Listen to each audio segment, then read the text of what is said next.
और इस वक्त एक बड़ी खबर आपको बता दें, यूएपीए के तहत केंद्र सरकार के प्रतिबंध के खिलाफ पीएफआई की याचिका सुप्रीम कोर्ट ने खारिज कर दी।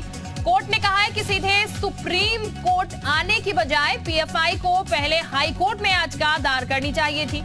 दरअसल पीएफआई ने यूएपीए ट्रिब्यूनल के बैन बरकरार रखने के फैसले को सुप्रीम कोर्ट में चुनौती दी थी। अब सुप्रीम कोर्ट की तरफ से कहा गया है पहले आप निचली अदालत में जाइए, यानी कि हाई कोर्ट के आपको रुख करना चाहिए और उसके बाद सुप्रीम कोर्ट का रुख करना चाहिए। पीएफआई की अगर बात की जाए तो पीएफआई को बैन कर दिया गया है क्योंकि कई संदिग्ध गतिविधियों में, आतंकवादी गतिविधियों में जो है ये लिप्त पाया गया है।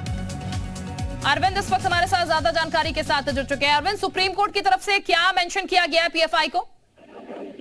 देखिए, सुप्रीम कोर्ट ने ये साफ किया है कि पीएफआई को यूएपीए ट्रिब्यूनल के फैसले को पहले हाई कोर्ट में चुनौती देनी चाहिए थी। सीधे सुप्रीम कोर्ट में आने का औचित्य बनता नहीं और कोर्ट ने याचिका को खारिज कर दिया है।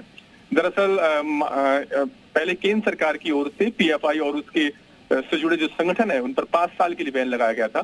केंद्र सरकार का ये कहना था कि ये तमाम संगठन गैर कानूनी गतिविधियों में शामिल रहे हैं और लगातार विदेशी आकाओं के इशारे पर देश की एकता और अखंडता को नुकसान पहुंचाने के मकसद से काम कर रहे हैं। लेकिन सरकार की ओर से कोई अगर बैन लगाया जाता है तो उसकी ट्रिब्यूनल की ओर से पुष्टि होना जरूरी होता है और यही वजह है कि बाद में सरकार ने एक यूएपीए ट्रिब्यूनल बनाया और बाद में ट्रिब्यूनल की ओर से भी केंद्र सरकार की ओर से लगाए गए बैन को सही ठहराया गया था।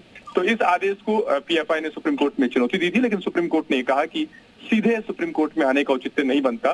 पीएफआई को अगर याचिका दाखिल करनी है तो पहले हाई कोर्ट का रुख करना चाहिए। शुक्रिया आपका अरविंद, तमाम जानकारी देने के लिए। तो दिल्ली में आपको बता दें सुप्रीम कोर्ट का रुख क्यों, चूंकि पीएफआई ने करा था, पीएफआई को बड़ा झटका सुप्रीम कोर्ट की तरफ से लगा है। सुप्रीम कोर्ट ने कहा है कि आपको सुप्रीम कोर्ट का रुख करने से पहले हाई कोर्ट का रुख करना चाहिए था, उसके बाद सुप्रीम कोर्ट की तरफ आपको बढ़ना चाहिए था, क्योंकि पीएफआई को प्रतिबंध किया गया है और ऐसे में इस प्रतिबंध को हटाने के लिए सुप्रीम कोर्ट का रुख पीएफआई ने किया था।